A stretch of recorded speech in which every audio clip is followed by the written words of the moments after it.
एसे गामोन एसे बारा जालांबाय आरो बेनिखायनो दा न'फ्राबो हनै फरायनाय फिसालाफोर दंमोन बेखौबो जेबो जगार होनो हायैनि फरायहोनो हायासै बेनिखायनो जोंबो सानो आरो एसे एनै एमएलए फोरनिफ्राय बा रायजोफोरनिफ्राय मदद मोनगोन खोमा साननानै बेखौ बोखांनो हागोन खोमा बिदि साननाय फैयो आरो जोङो। दुखुनांथाव केन्सार बेरामजों 3 बोसोर दुखु खस्थ' सहायनांदों सासे बर' बिमाया। उदालगुरि जिल्ला 38 नं बर'ब खन्द समस्तिनि सिङाव थानाय बर'बफोर गामिनि लंके मुसाहारिनि बिसि सिसिलिया मुसाहारिया गोब्राब केन्सार बेरामजों नाख्रेबजानानै बिसनायाव जानाय गैया लोंनाय गैया लोरबां देहाखौ लानानै थांनानै दं। नखरा मिथिहोनाय बायदिब्ला मोसौ बोरमा फानसेयावबो रांखावरि आंखालनि थाखाय बेरामिखौ मोजां डक्टरनियाव लांनो हायाखै होनना मिथिहोयो। बेनिखायनो दुखुथिया नखरा बेरामिखौ फाहामथाय होनो बिटिआर सोरखार आरो बर' समाजनि सुबुं अनफावरि बर' रायजो राजानिसिम थाइसे थाइनैयै जि हायो आखाइ खबजबना अनसुंथाइ बिहरदों। जायफोर सुबुङा हरनो गोसो बिथांमोना स्क्रिनाव होनाय एकाउन्ट नम्बर एबा नैबे गुगोल पे 7086392369 नम्बराव हरनो थाखाय खावलायहरदों दुखुथिया नखरा।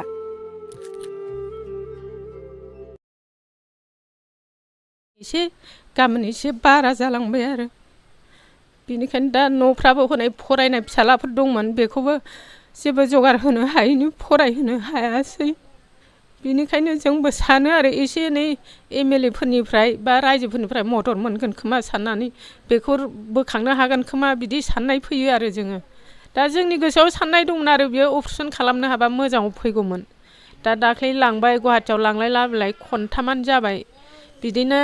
थांगासेयावनो जों गोरिब मानसि नालाय थाइसे थाइनैजों थोआ ओरैनो 5000 10,000 बुथुम बुथाम हरो बेजों लांलाय लाबोलाय गारि भाराफ्रावनो जोबजोबनाय जायो आरो बेनिखायनो दा जों जेबो राहाखौनो नुहुरासै आरो न'खराबो गरिब फिसाला सानै दंमोन बेबो फरायहोनो हायासै बिफायाबो गोदाव सोराव जाबाय हिनजावनि दारैनो दा जों बेखौनो बुंनानै फोजोबनाय जायो। बे आंनिनो बिबोनां बिनिफ्राय बिनि बेमारा बोसोरथामनि बारा जाबाय नायबायबो बिराद नायबाय नायनायालाय दाहायबायबो गुवाहाटियावबो लांबाय उदालगुरियावबो लांबाय जिखिनि दं एसे एनै बेफोरखौबो फाननानै दाहायबाय दासिमबो हामा आरो बेनिखायनो दा जोंनि बे रायजो राजानाव आरो एमएलए फोरनाव थाइसे थाइनै मदद मोनगोन खोमा होननानै जोङो बेबायदिखौ लेंहरनानै रायलायनाय जादों आरो रायजो राजाफोरखौबो जों खावलायदों आरो जोंबो जोंनि बिबोनांफोर होननानै जोंफ्राबो न'आवनो हावरिया गैया बिनिखायनो जों जेबो मददखौनो होनो हाया ओरैनो नायनानैल'सो थानाय जायो आरो जों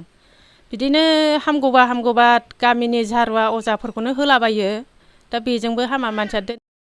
खुलुमबाय रायजो राजाफोर आंनि न'खराव बेबायदि उसुबिदा जानानै दङ।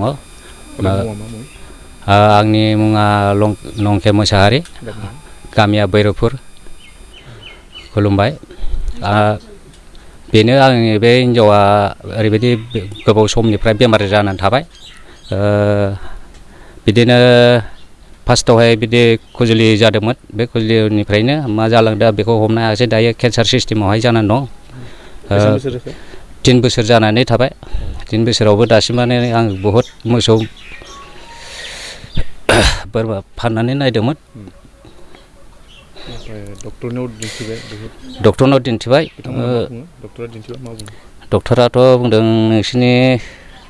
डकुमेन्ट्स बानायनाया मास मोनसेसो लागोन गोदान आल्ट्रासाउन्ड खालामनांगौ गोदान स्केनिं खालामनांगौ बिदिनो ब्लाड टेस्ट गोदान खालामनांगौ मास मोनसेनि उनावसो नोंसिनि अपारेसना जागोन बेबायदि होननायखाय आङो बे गुवाहाटि केन्सार हस्पिटालखौहाय गारनानै फैनो गोनां जाबाय। बे माने मेडिकेलाव केन्सार माबायाव लांदोंमोन ना केन्सार हस्पिटालाव लांदोंमोन। बेसेबां दिन लाखिखो बेवहाय आं ओरैनो मालायनि न'आव थाहैनो गोनां सानबा थाहैबाय बिनि उनावहाय आरो सप्तासेसो थाहैबावनाय जादों आरो बेवहाय आङो फैसानि थाखायनो गारनानै फैनो गोनां जाबाय फैसा हायैयाव दा न'आव लाबोफिनबाय आं। बेनिफ्राय जायगानि जि एमएलए दङ डेपुटि चिफ गबिन्द बसुमतारी बिनियाव माब्लाफोर बेबायदि जाथाय आङो बे डेपुटि चिफनो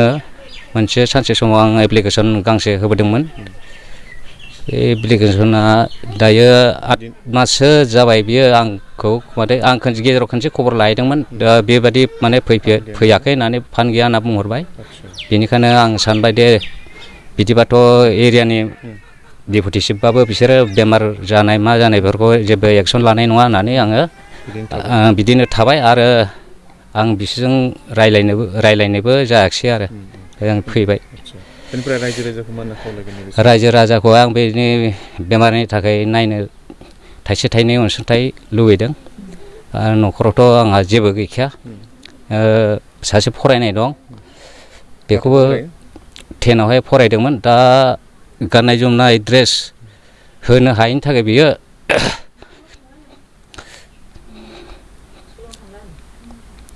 थांनाय जायाखै आरो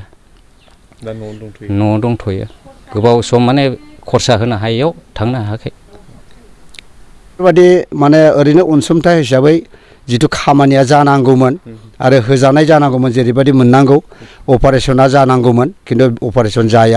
जायै बादि बेबायदि मोनसे ओरैनो बे माने अपारेशन जागोन पेसेन्टआ जास्ट ओंखाम जानानै ना बेदर जानानै थांना थानायनिल' बिदि खरसाफोर हरनायखौ जों नुनो मोन्दों आरो आं सोङोबा नैबे समाव हमनानै लाबाय बिथाङा सिसिलिया मुसाहारिया जिथु बेरामाव गोब्राब बेरामाव गोग्लैना थाबाय केन्साराव थाबाय दा दानि एमएलए आरो लोगोसे बिटिआरनि डेपुटि चिफ बिथांसिम मा खावलायगोन दा आङो बेखौनो खावलायगोन जोंनि जिथु भैरबकुन्द 38 नं भैरबकुन्द कनस्टिटिउन्सननि बिटिसिनि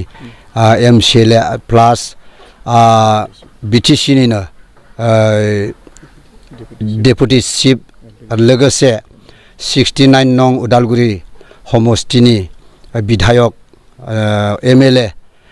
बिथांखौ आङो खावलायगोन जे बे आंनि फंबायनि हिन्जाव बिहि जिथु केन्सार बेमार जानानै थादों बेयाव एसे माने अनसुंथाइ होनो थाखाय आङो खावलायगोन बिथाङा जाहाथे